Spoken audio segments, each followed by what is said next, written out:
Olá, tudo bem? Estamos aqui hoje para estudarmos juntos mais uma lição de número 9, que tem como título Vivendo com Sabedoria. Na lição anterior foi estudado a segunda metade do capítulo 4 de Efésios. Eu não consegui realizar a gravação desse vídeo, mas ali Paulo ele fala basicamente sobre uma transformação de mente, uma transformação de entendimento. Então, aqueles que se convertem verdadeiramente eles passam por essa transformação de entendimento, como diz lá no capítulo 4, no verso 17, verso 18, que antes, não andeis mais como os gentios, na vaidade dos seus próprios pensamentos, obscurecidos de entendimento. E lá no verso 23 do capítulo 4 ele diz, e vos renoveis no espírito do vosso entendimento. É interessante que Paulo está abordando, ele está focando, melhor dizendo, nessa parte aqui, com relação à transformação de mente, porque agora, a lição que nós vamos estudar hoje, o capítulo 9, ele traz a primeira metade do capítulo 5, onde Paulo ele traz um foco sobre a mudança de comportamento. Então, ele aborda anteriormente a questão da mudança de mente, uma transformação de mente, porque agora o foco é a mudança de comportamento. Bem, quando nós nos convertemos, nós passamos a ter um comportamento diferente daqueles que não são convertidos. Interessante que lá em Romanos, é só voltar algumas páginas na sua Bíblia, Romanos capítulo 12, no verso 2, também no conceito aí de nova vida, depois de ser convertido, Paulo ele fala o seguinte, Romanos 12, verso 2, e não vos conformeis com este século, mas transformai-vos pela renovação da vossa mente. Para quê? Para que experimenteis qual seja a boa, agradável e perfeita vontade de Deus. É muito interessante porque esse verso, o verso 2 do capítulo 12 de Romanos, ele é um resumo básico tanto da lição anterior como da lição que nós vamos estudar agora. Ele aborda a transformação de mente com o objetivo de quê? Experimentar qual seja a boa, agradável e perfeita vontade de Deus. Nós vamos estudar isso hoje de forma um pouco mais detalhada. Então é muito interessante quando Paulo ele segue essa lógica. Primeiro aborda a transformação de mente, transformação do pensamento, do entendimento, que vai gerar uma verdadeira transformação de comportamento. Isso é interessante porque muitas das vezes nós, talvez você já tenha passado por isso, nós tentamos mudar alguns comportamentos nossos sem antes transformar nossa mente. Nós queremos mudar o nosso comportamento, mas não mudamos a nossa mentalidade. Quando tentamos fazer isso, naturalmente, em algum momento, nós passamos a novamente executar os mesmos comportamentos anteriores. Então, para nós realmente passarmos por uma verdadeira transformação na nossa vida, que gere realmente uma mudança de comportamento, passando a nos comportar como verdadeiros cristãos, nós precisamos primeiro transformar a nossa mente. Precisamos primeiro permitir que o Espírito Santo ele transforme a nossa mente, o nosso entendimento. E aí sim isso vai gerar uma mudança de comportamento que será duradoura, é óbvio, porque nós mudamos a nossa mentalidade. Não adianta querer mudar comportamento sem mudar a mentalidade. Essa é a questão e esse é um ponto muito importante. E por isso que Paulo, então, naturalmente, ele está usando essa sequência lógica. O foco anterior foi na mudança de mentalidade, agora ele vai focar na mudança comportamental. E lá no capítulo 5, então, no verso 1 e verso 2, ele vai dizer assim, sede, pois, imitadores de Deus, como filhos amados, e andai em amor, como também Cristo nos amou e se entregou a si mesmo por nós, como oferta e sacrifício a Deus em aroma suave. Bem, aqui é interessante que Paulo ele diz que aquele que se converteu, ele vai andar em amor, o amor de Cristo. Andei em amor assim como Cristo nos amou. Interessante que lá no capítulo 3, na sua segunda oração, se você não se lembra, é só você olhar aí na página do lado da sua Bíblia, ele foca um pouco nessa questão do amor de Cristo. Ele diz lá no verso 17, assim habite Cristo no vosso coração pela fé, estando vós arraigados e alicerçados em amor. Verso 18, a fim de poderdes compreender com todos os santos qual é o que é a largura, o comprimento, a altura e a profundidade, conhecer o amor de Cristo, que excede todo entendimento. Então, ele já abordou essa questão desse amor de Cristo, E agora ele está voltando dizendo, nós precisamos, né, vocês precisam andar nesse amor, o amor de Cristo, né, precisam conhecer esse amor, né, qual a profundidade, largura, comprimento, e um amor que excede, né, todo entendimento. É nesse amor que vocês precisam andar, e a partir disso, né, vocês realmente passarão a dar valor diferente àquilo que o mundo valoriza. Então, aquilo que os gentios, os não convertidos valorizam, vai passar a ser diferente do que aquilo que vocês, agora convertidos, estarão valorizando, porque vocês estão no amor de Cristo. Então, o amor de Cristo faz nós enxergarmos o mundo de forma diferente, né? Valorizarmos as coisas de forma diferente, valorizarmos, melhor dizendo, né? Aquilo que realmente tem valor, aquilo que nós compreendemos a partir desse amor de Cristo, de uma transformação de mentalidade, aquilo que realmente tem valor.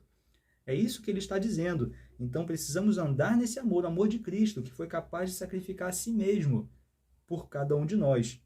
E na sequência, ele vai então passar a abordar alguns comportamentos que aqueles que são convertidos, né, não devem praticar, não devem andar. Lembrando que, primeiro, passa por uma transformação de entendimento, passa por uma transformação de mentalidade. Né? Ande no amor de Cristo. E aí, a partir disso, sim, vocês conseguirão a não executar os comportamentos que os gentios, né, que os não convertidos, eles praticam. E aí ele fala o seguinte, no verso 3 do capítulo 5, verso 3 e verso 4.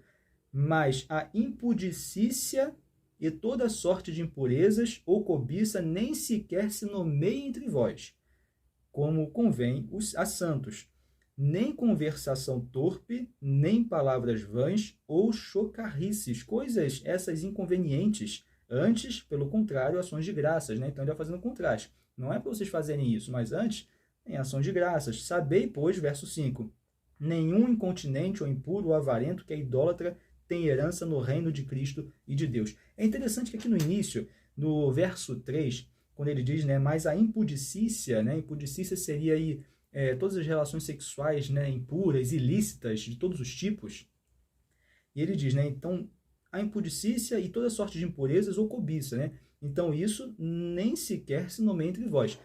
É interessante que Paulo, ele traz um foco na questão das relações sexuais ilícitas, né, pervertidas, impuras, né, uma vida impura, imoral. Ele tem um foco, sim, na questão sexual, nesse ponto aqui inicial.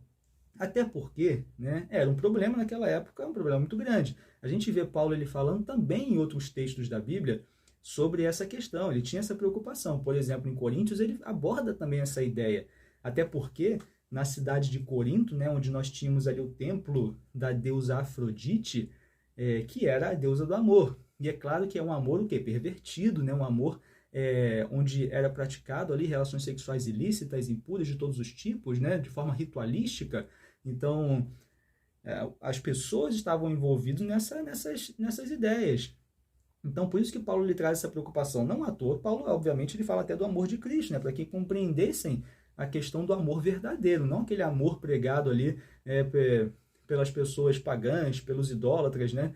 Mas um amor verdadeiro. Então, Paulo sim tinha essa preocupação. E é claro que a imoralidade, né, sexual, melhor dizendo, as relações sexuais ilícitas, impuras, é um problema da humanidade. É um problema da humanidade em toda a sua história. Essa é a grande realidade. Né? Então, Deus, lá no Éden, ele institui o casamento, institui uma relação sexual pura, né, e verdadeira, que era, né, o que ele entendia como melhor para os seres humanos.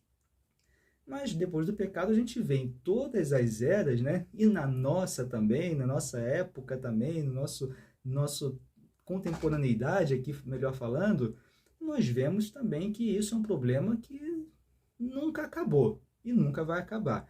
Então, é evidente que isso serve também para nós, né? Essa preocupação, né? Ali havia essa preocupação e hoje também serve para nós, né? Esse ensinamento que Paulo ele diz, né? E toda sorte de impureza, e aí ele fala, né? Cobiça nem sequer se nomeia entre vós. Então ele coloca num patamar até igual a questão da imoralidade sexual e também a cobiça, né? Que a cobiça é o quê? O desejo de ter mais, a ganância. A cobiça é isso. E interessante que eu tirei comentário bíblico adventista um pequeno trecho de explicação desse texto, né? Na verdade, até desse ponto da cobiça, melhor dizendo, onde diz assim: a cobiça é um pecado mortal. Preste atenção, a cobiça é um pecado mortal, que muitas vezes passa despercebido nos círculos mais respeitáveis. Muitas vezes oculta-se sob termos como competição e sucesso. Interessante, né? Então, a cobiça, que é um pecado mortal, muitas das vezes elas passam despercebidas porque elas são ali camufladas com termos como competição e sucesso. Isso é muito interessante, né? Porque o que o mundo busca hoje? O sucesso. Sucesso, melhor dizendo, né? Um sucesso, na maioria das vezes, um sucesso financeiro. Isso é o que o mundo prega, o que a gente vê nas redes sociais, é o sucesso financeiro, né? Seja lá como for, né? O sucesso financeiro, a possibilidade de você poder fazer tudo o que você quer, né, ter dinheiro para fazer tudo o que você quer, viajar para onde quiser, comprar o melhor carro, ter a melhor casa, morar no melhor lugar, né? Esse é o sucesso que o mundo prega. E interessante que a ganância, ela se camufla com o termo sucesso, que muitas das vezes entra nos ciclos mais respeitáveis, muitas das vezes entra na própria igreja, né? Porque ela está camuflada, a ganância está ali camuflada com o termo sucesso. Não estou dizendo que, né, tudo que nós buscamos, é óbvio de forma gananciosa, mas aí cada um precisa fazer análise da sua própria vida, né, e entender se de fato, né, é a busca de fazer algo realmente que vai agradar a Deus, nós vamos ver isso aqui na sequência, ou se é a busca simplesmente por ganância, por ter mais. Mas a verdade é que a ganância, né, a cobiça, ela se camufla com esse termo sucesso, né? E isso naturalmente a gente consegue enxergar, né, nos dias de hoje, como nós falamos, né? Tanto a questão das relações sexuais ilícitas, como a cobiça, né, que é o desejo de ter mais, a vontade de ter mais, são problemas que se arrastam, né, durante toda a história da humanidade, né?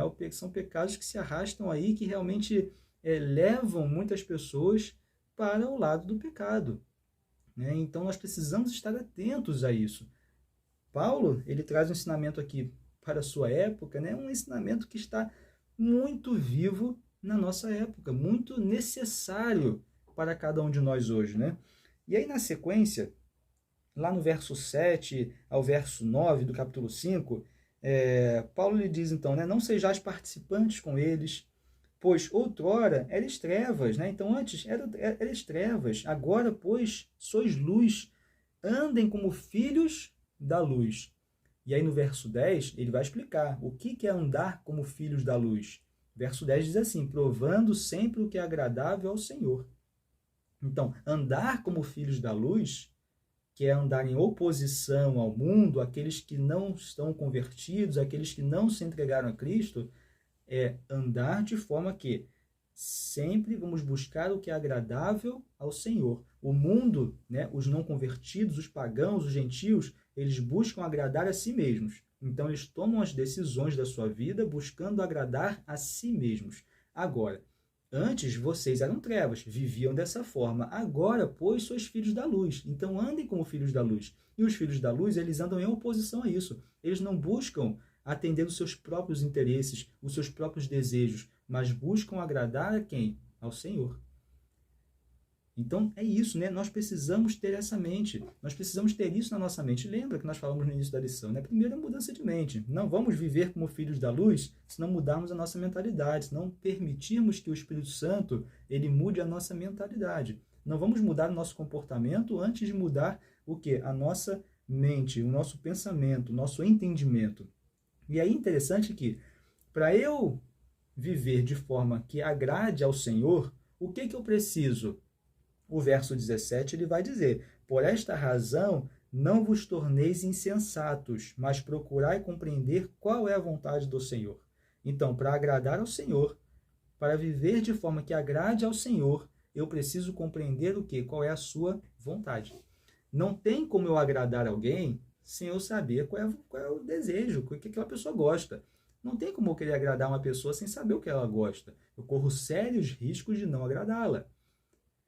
Então, com Deus é a mesma coisa. Como que eu vou agradar a Deus? Conhecendo qual é a sua vontade. Eu preciso conhecer a sua vontade, preciso saber qual é a sua vontade. E aí, assim, eu vou conseguir agradá-lo. E interessante que nós falamos de sucesso aqui um pouquinho antes, quando abordamos o termo de cobiça, né, da ganância, que muitas vezes ela se camufla com o termo sucesso. O verdadeiro sucesso, né, o sucesso, melhor dizendo, do verdadeiro cristão, do verdadeiro convertido, é justamente isso, é compreender a vontade de Deus e executar essa vontade para agradá-lo.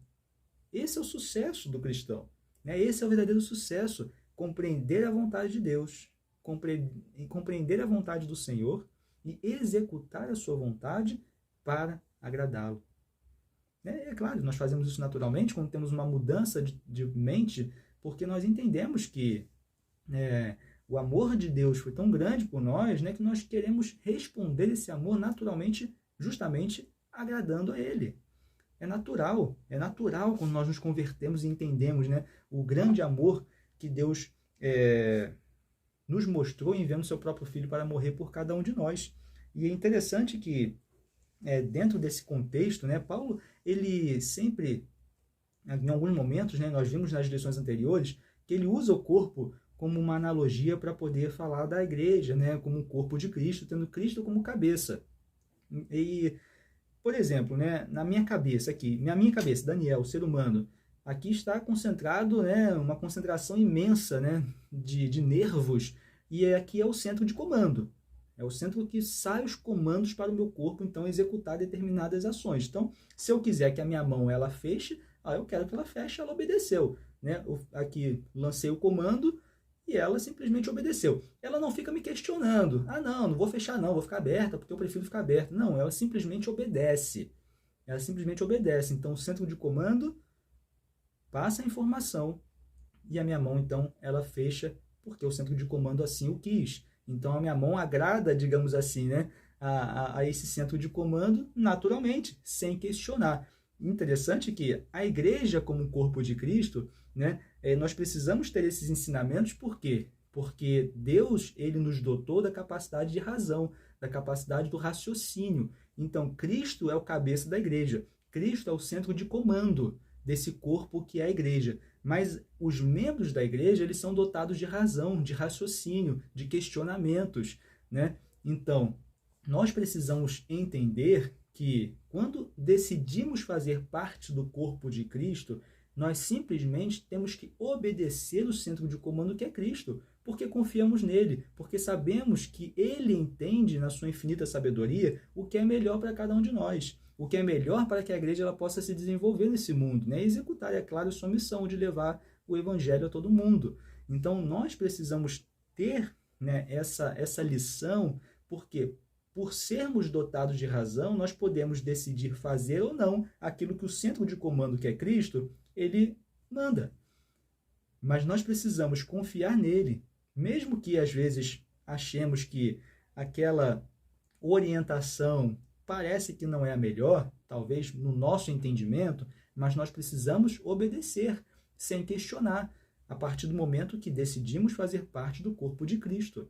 Por quê? Como igreja, como corpo de Cristo, se cada um quiser fazer o que bem entender, esse corpo ele não vai ser movimentado para executar uma função, não vai ser movimentado para executar uma missão, né, de realmente buscar pregar o evangelho a todo mundo.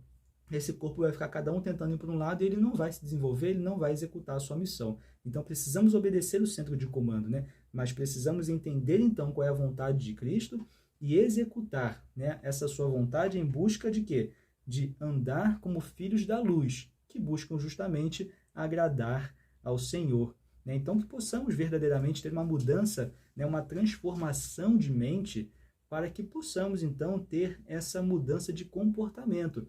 Lembre, um cristão, um verdadeiro convertido, ele não tem como, é impossível andar nesse mundo se comportando igual a uma pessoa que não é convertida. Não tem como. Se nós andamos igual a uma pessoa que não é convertida, Se o nosso padrão de comportamento ele é o mesmo do que uma pessoa não convertida, então nós precisamos fazer uma análise da nossa vida e perceber aonde nós estamos errando e o que falta para sermos verdadeiros filhos da luz. Porque o padrão de comportamento de um cristão ele é diferente do que um padrão de comportamento de um não cristão. É isso que Paulo está dizendo. É diferente. Então precisamos analisar na nossa vida para perceber o que falta e então buscar verdadeiramente, a partir de uma mudança de mente, executar então a vontade de Cristo, a vontade do Senhor e andando como um verdadeiro cristão aqui nesse mundo. Então que Deus possa te abençoar, possa verdadeiramente lhe ajudar a ter uma transformação de mente, uma transformação na sua vida, e a gente se vê então na próxima lição. A próxima lição ela vai abordar uma temática muito interessante, maridos e esposas juntos na cruz, então ele vai abordar um pouquinho sobre a questão do lar cristão, e a gente se vê então na lição número 10. Foi um grande prazer e até lá.